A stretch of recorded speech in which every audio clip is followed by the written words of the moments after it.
Good morning, everybody. How's it going? Okay, as we know, we are still having major issues with these Muslims and the infiltration into the United States.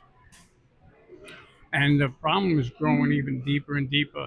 And the longer we have people in our government that are supporting these illegal immigrants and these terrorists that are here, the worse it's going to get, and we need to stop doing it. So I'm going to pop up some more videos again, and we're going to lay it on them. Like, we just keep needing to fight the fight and not play games with these people anymore. Time has come.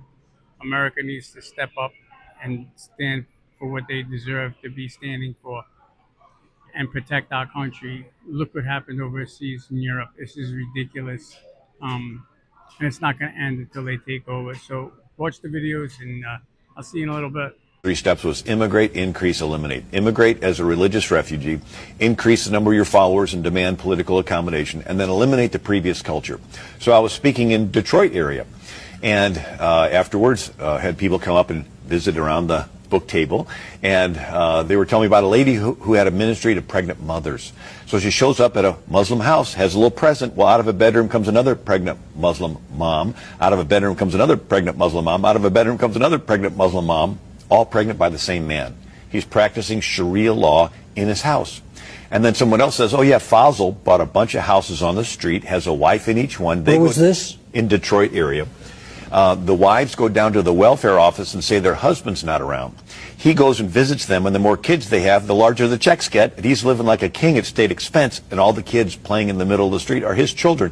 He's practicing Sharia law on his block. They take over several more blocks, and they vote in the school board. And now they have their Sharia in the schools. And then they take over more blocks. They vote in the police department, fire department. And in Hamtramck, Detroit, they vote in the majority of the city council. They have their minarets, their calls to prayer 5 times a day, no different than Pakistan. So we see the first ones come in as immigrants, and they're nice, and they're so nice, everybody says they're nice, nothing to fear, let more in, more come in, they gravitate together, form a community. Imam shows up and says, okay, you need to start getting a little more serious about this, more fundamental.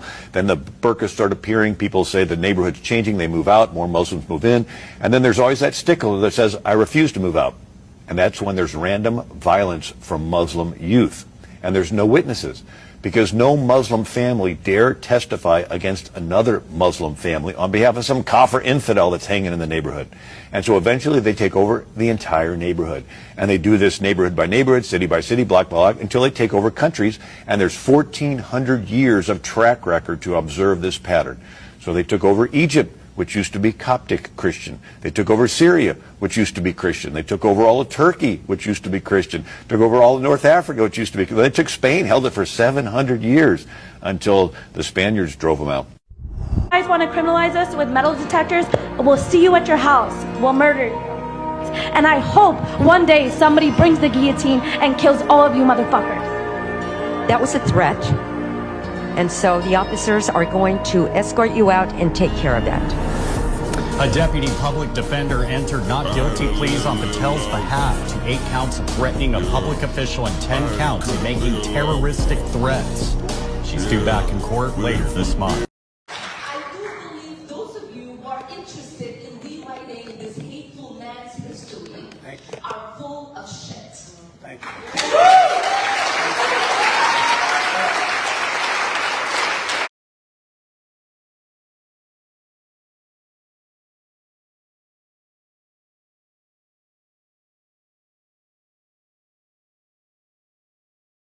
What would you say to Christians that are confused on the issue of immigration? Muslims should not be allowed if they do not subscribe to the God of the Bible, and if they do not leave Sharia law, if they do not leave violent Allah. And that's coming from an immigrant myself. Muslim immigrants are very dangerous because they are commanded by the Quran and Muhammad to kill the infidels and establish Sharia law. They're not here to be protected. They're here to take over the country. They're the reason why Muslims left their Muslim nation, because they're horrible, they're incompetent, they're poor, they're tyrannical. That's why you're here. Otherwise, why the hell did you come here? Burning the flag of the country. They're not an immigrant, they're an enemy. Someone who wants Sharia law is not an immigrant, they're actually an enemy. If you're gonna come here and you're gonna hate the country, you're gonna burn the flag, you're gonna stab out people, get out of the country, we're gonna deport you. Either submit to the laws or get out. Immigration without assimilation is invasion. There are biblical boundaries to immigration. The reason the West is blessed, because the Bible said blessed is a nation On who American God... soil, terrorists took the stage and trashed the country hosting them. The thing to do is to destroy the idea of America in Americans' heads. It's called the People's Conference for Palestine, which thousands of people attended. And what they were cheering for should terrify you. This isn't a peace conference.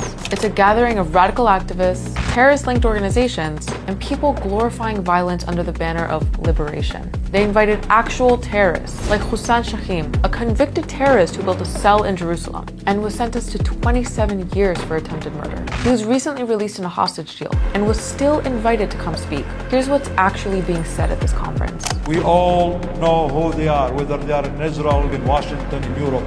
They need to be taken out. They need to be neutralized. Now it's time to escalate. They preach martyrdom. Salute to our martyrs, those who are killed but never die. They incite hatred towards America. We live in an evil country. That's just what's happening. They push rhetoric going against the West, socially, ideologically, and politically, to cheer for sentences like this. Liberation, never peace. That's the white man's word, peace. Liberation is our word. Does that sound like they want peace? They're romanticizing war, and they're turning this into a cult-like experience where people are continuing to be radicalized.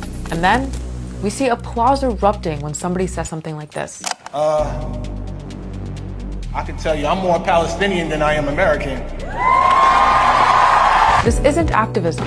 This is a whole event made to radicalize a group of people under the guise of liberation for the oppressed. Every sector of society must become a front for confronting Zionism. And it's funded by organizations directly tied to terrorism. The Freedom Flotilla Coalition was literally led by a Hamas operative, the AMP is under investigation for terror ties, and Code Pink has a long record of working with terrorists and oppressive regimes like Iran. We're living in a world where right and wrong are being blurred on purpose. We need to retake the universities. We need to neutralize and silence these corporate media. Where saying peace gets booed, but calling for jihad gets applause. Where blatant hate is being branded as activism and nobody calls it out. Find that anger within your heart. Where the people in this conference are using the right of free speech given to them by America to incite violence in America. We wanted to globalize the Intifada. This is not liberation. This is dangerous and it needs to be